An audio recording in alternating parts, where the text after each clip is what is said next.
Hello दोस्तों, कैसे हो आप? मैं आशा करता हूँ कि आप सब अच्छे होंगे। अगर आपको मूवीज़, टीवी शोज़ या बुक पसंद है तो ये चैनल आपके लिए काफ़ी हेल्पफुल हो सकता है। मैंने जो भी मूवीज़ देखी हैं, टीवी शोज़ देखे हैं या बुक पढ़ी है, उनको लेके जो भी मेरा पर्सनल ओपिनियन है, वो सब मैं इस चैनल के ऊपर शेयर करता हूँ। मैं उनको रिव्यू बिल्कुल भी नहीं करता हूँ, बस जो भी मेरा पर्सनल ओपिनियन है, उसी के बिहाफ़ पे मैं आपको रिकमेंड करता हूँ। अगर आपको रिकमेंडेशन पसंद है मूवीज़ या टीवी शोज़ की या बुक्स की, तो आप मेरा चैनल सब्सक्राइब कर सकते हो। Thank you. आपने इंट्रो तो देख लिया होगा। अब हम बात कर लेते हैं अपनी आज की रिकमेंडेशन के बारे में।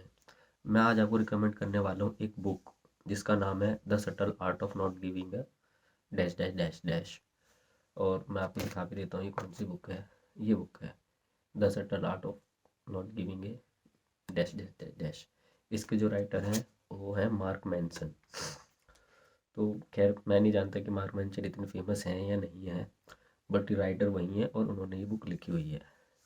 और ये जो बुक है ये एक सेल्फ हेल्प बुक है। तो इस बुक को क्यों पढ़ना चाहिए, मैं आपको क्यों रिकमेंड कर रहा हूँ, तो मैं उसके बारे में बात कर लेता हूँ। एक्चुअली होता क्या है कि मतलब जो आजकल का टाइम चल रहा है उसमें ना हम ना बहुत ज़्यादा डिस्ट्रैक्टेड है। तो हमको बिल्कुल नहीं पता है कि हमें किन चीज़ों पे ध्यान देना चाहिए, किन चीज़ों पे ध्यान नहीं देना चाहिए, क्या चीज़ हमारे लिए इम्पोर्टेंट है।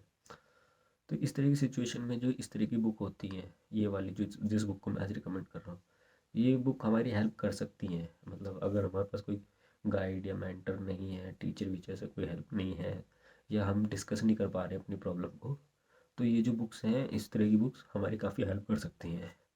अब इसका जो नाम है बुक का, वो थोड़ा सा मतलब कूल या कैची हो सकता है, मैं इसलिए आपको रिकमेंड नहीं कर रहा हूँ।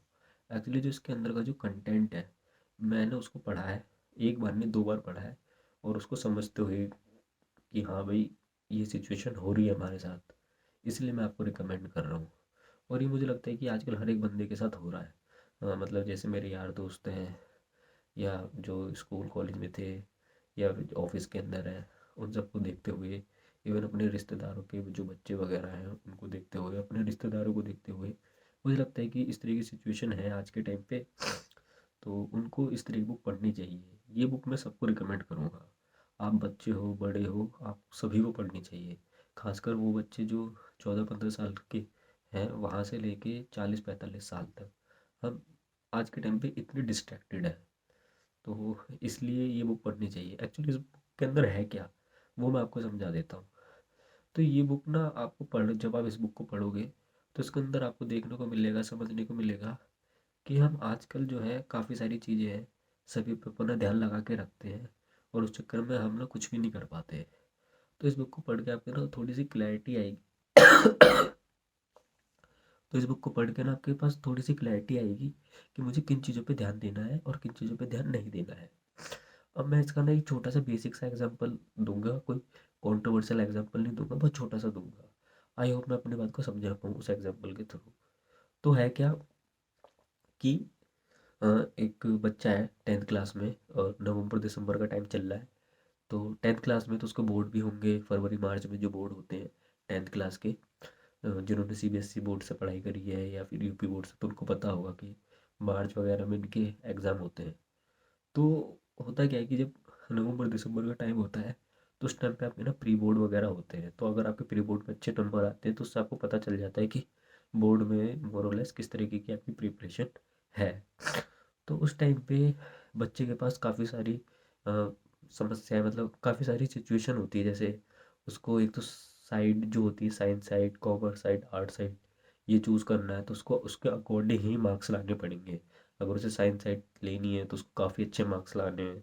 इवन कॉमर्स के अंदर भी आजकल काफ़ी अच्छे मार्क्स लाने हैं। और दूसरा, वो 10th क्लास तक का ही स्कूल है और उसको स्कूल चेंज करना है 11th-12th में।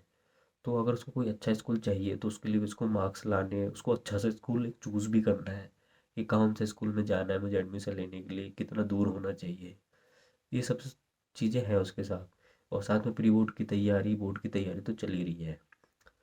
तो अब आप देखो कि ये सब है उसके साथ, और वो क्लास के अंदर आके जो क्लास का मॉनिटर है उससे जाके ये बात करता है कि भाई जो ये हमारा डस्टर है ना, ये किसी दूसरी क्लास के बच्चों को मत देना, क्योंकि वो डस्टर ले जाते हैं और फिर वापस नहीं देते।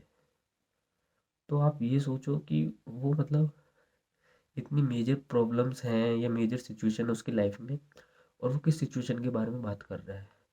मुझे नहीं पता कि मतलब ये एग्जाम्पल उस लेवल का है जिससे आपकी बात समझ आए, बट क्या आपको एक डस्टर के लिए इतना स्ट्रेस आउट होना चाहिए कि आएगा वापस नहीं आएगा, जहाँ पे आपको ऑलरेडी डिसाइड करना है अपने 11th क्लास के लिए कौन सा स्कूल है, कौन सी साइड होनी चाहिए।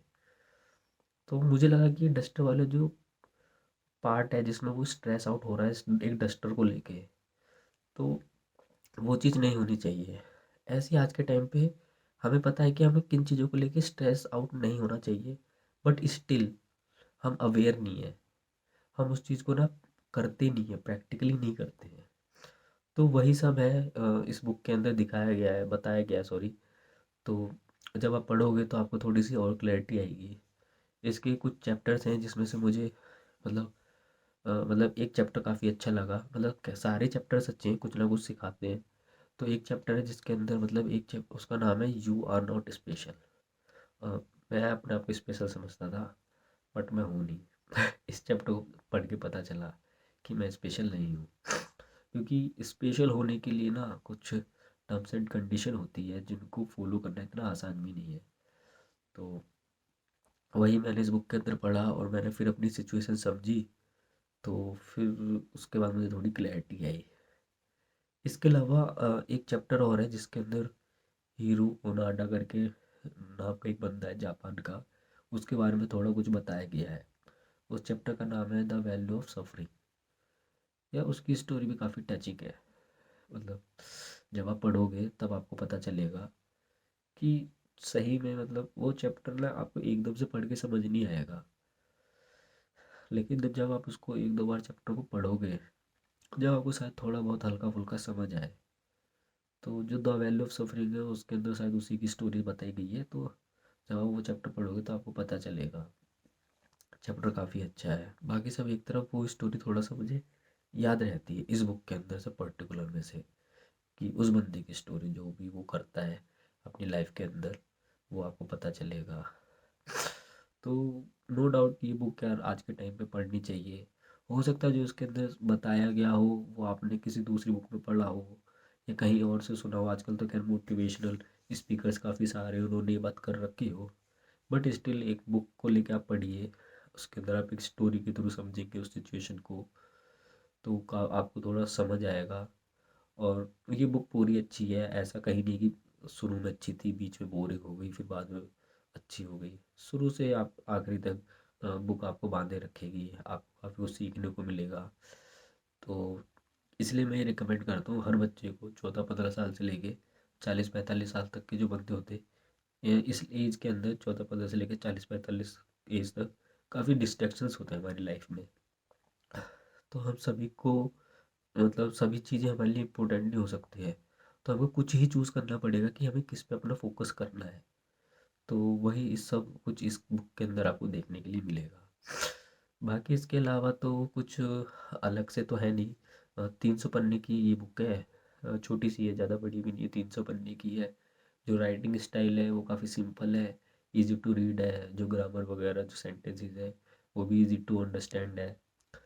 और बुक वैसे ही काफ़ी फेमस है, मुझे ऐसा लगता है कि मुझे बताने की ज़रूरत नहीं है, बट स्टिल समहाउ आपने इस बुक को स्किप किया है, नहीं पढ़ा है, तो आप इस बुक को ज़रूर पढ़ सकते हैं। बाकी जो लोग बुक वगैरह कम पढ़ते हैं, तो यार मैं वैसे उनको क्या ही रिकमेंड करूँ, मैं तो ये बोलूँगा कि अगर आप स्टिल ट्राई कर सकते हैं बुक को पढ़ने का तो प्लीज़ ज़रूर करिए। नहीं कर सकते हैं तो ऑडियो बुक वगैरह होती हैं, आप उनको सुन लीजिए। बट आप वो काम मत ना करना, जैसे क्या होता है कि यार इतनी बड़ी बुक को कौन पढ़ेगा, तो मैं एक समरी फॉर्मेट में से पढ़ लूँगा, तो मुझे पता चल जाएगा ये बुक क्या क्या कह रही है, क्या समझाना चाह रही है। ये नहीं पता चलेगा। मतलब जो कोर्ट से क्या लाइफ समझ आती है क्या? नहीं आती। आपको एक सिचुएशन पता होनी चाहिए कि आप उस सिचुएशन में हो भी या नहीं हो। आप अपने आप को हर एक कोर्ट से ना मैच कह नहीं सकते यार ये कोर्ट तो मेरे लिए है। आप पहले समझो तो सही सिचुएशन क्या है। तो इसके अंदर वो आपको सिचुएशन समझाने की कोशिश करता है और फिर उसके बाद उसका सॉल्यूशन बताने की कोशिश करता है। तो जो इस बुक में का जो कंटेंट है, मुझे लगता है वो इस बुक को पढ़ के पूरा ही समझ आएगा आपको। बाकी समरी वगैरह से तो मुझे नहीं लगता कि आपको मतलब समझ तो आ जाएगा बट मज़ा नहीं आएगा। मतलब थोड़ा बहुत यार एंटरटेनिंग भी रखो लाइफ के अंदर, अगर आप अपने जीवन में कुछ सुधार भी करना चाहते हो तो वो शॉर्टकट में मत करो। एटलीस्ट कुछ थोड़े से एफर्ट्स लगाओ, थोड़ा सा स्ट्रगल करो बुक को रीड करने का, बुक को सुनने का, ताकि आपको लगे कि हाँ भाई जिस चीज़ के लिए मैं स्ट्रगल कर रहा हूँ वो वर्थ है भी या नहीं है। तो यही सब था इस बुक के बारे में बताने के लिए। मेरी फुल रिकमेंडेशन है, हर बंदे को लाइफ में कोई बुक पढ़े या ना पढ़े इस बुक को ज़रूर पढ़ना चाहिए। थोड़ी सी क्लैरिटी आएगी आपकी लाइफ में। और आजकल का जो टाइम है आप सब जानते हैं कितना डिस्ट्रैक्टेड वर्ल्ड है आज के टाइम पे। और आप ही नहीं, हर कोई परेशान है, किसी को कुछ समझ नहीं आ रहा है कि क्या करना चाहिए क्या नहीं करना चाहिए। वो इस बुक ने काफ़ी अच्छे से समझाया है। बस डिपेंड करता है कि हम उस चीज़ को फॉलो करते हैं या नहीं करते हैं। मैं ये नहीं कहता कि इस बुक को पढ़ के मेरे अंदर बिल्कुल ड्रास्टिक चेंज आ गए हैं, बट कुछ चीज़ों से ना मतलब इसने कुछ ऐसा लिखा हुआ है, कुछ बोला हुआ है, हर्ट सा होता है यार, हिट होता है कि अच्छा यार ये नहीं होता। मतलब जब इसने बोला ना यू आर नॉट स्पेशल, तो यार वो थोड़ा सा लगा कि हाँ यार ये जो बोल रहा बात तो सही है। बट उसी पॉइंट पे थोड़ा सा अजीब सा लगा था कि यार मतलब होता है ना, हर कोई अपने आप को स्पेशल समझता है बट है नहीं हम। तो यही है। बाकी वो स्टोरी जो मैंने बताया था वैल्यू ऑफ सफरिंग, हीरो ओनाडा करके है। तो उनकी स्टोरी मतलब काफ़ी मतलब और उनकी जैसी काफ़ी स्टोरी होंगी, मैं ये नहीं कहता सिर्फ उन्हीं की स्टोरी है, बट इस बुक के अंदर उन्हीं की स्टोरी मेंशन करी हुई है। तो जब आप उसको पढ़ोगे ना मुझे नहीं लगता आपको एकदम से समझ आएगा। मुझे नहीं समझ आया बट जो है उसकी स्टोरी वो मुझे पता है। तो इसके बावजूद भी मुझे समझ नहीं पाया कि इसको मैं कैसे इंटरप्रेट करूँ इस सिचुएशन को लेके। तो आई होप मैं इस बुक को जब आगे फ्यूचर में दोबारा से पढ़ूंगा तो शायद मैं अब इसको समझ पाऊँ, उस बात को समझ पाऊँ कि वो वहाँ पे ऑथर जो मार्क मेंशन है उस स्टोरी के थ्रू कहना क्या चाहता है। बाकी ये आपको बुक तो मतलब कहीं पे भी 100-150 रुपए की मिल जाएगी। तो आप ज़रूर इसे लेके पढ़िए, या फिर आपकी किसी यार दोस्त पे हो, बुक बडी हो कोई आपका, तो आप उससे ले सकते हैं। बाकी मैं आपको लास्ट टाइम दोबारा से दिखा देता हूँ। ये बुक है the mark mention subtle art of not dash dash dash. तो यही सब था इस वीडियो के अंदर जो मुझे आपके साथ शेयर करना था। यहाँ तक वीडियो देखने के लिए धन्यवाद।